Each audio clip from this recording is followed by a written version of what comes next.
కూడదు. ఎప్పుడు సమర్పించాలంట?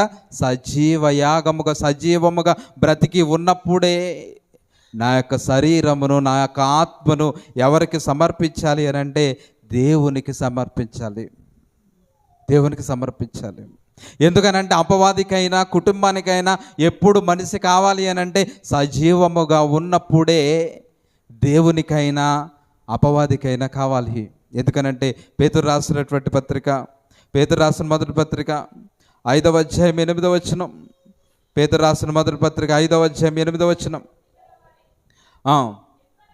నిబ్బరమైన బుద్ధి గలవారై మెలకువగా ఉండండి, మీ విరోధి అయిన అపవాది గర్జించు సింహము వలె ఎవరిని మింగుదునా అని వెతుకుతూ తిరుగుతున్నాడు. చూడండి, అపవాది కూడా చనిపోయిన తర్వాత దేహం ఆయనకు అవసరం లేదు. బ్రతికుండగానే మెలకువగా ఉండగానే ఎవరిని మింగుదనాన్ని గర్జించే సింహము వలె తిరుగుతూ ఉన్నాడు. ఎన్నో విచిత్రమైనటువంటి శాస్త్రాలు మన మధ్యలో చేస్తున్నాడు.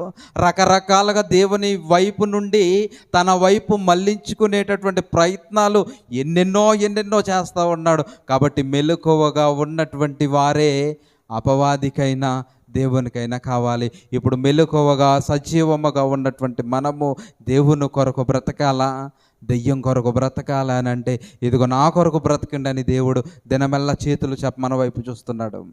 ఇదిగో దేవుని కొరకు కాదు, నా కొరకు బ్రతకండి అని ఈ లోకాశలు చూపించి లోకం వైపు అపవాది నడిపిస్తున్నాడు. ఈరోజు సమాజం 90% ఎటువైపు ఉంది చెప్పండి? లోకం వైపు, రంగుల ప్రపంచం వైపే 90% ప్రజలు తిరుగుతున్నారు. ఒక 10% మాత్రమే దేవుని వైపు తిరిగి దేవుడంటే భయభక్తులు కలిగి, దేవుడంటే నమ్మకం ఉంచి ఇదిగో నాకు మరొక లోకం ఉంది, ఆ లోకము కొరకు నేను దేవునికి భయపడాలి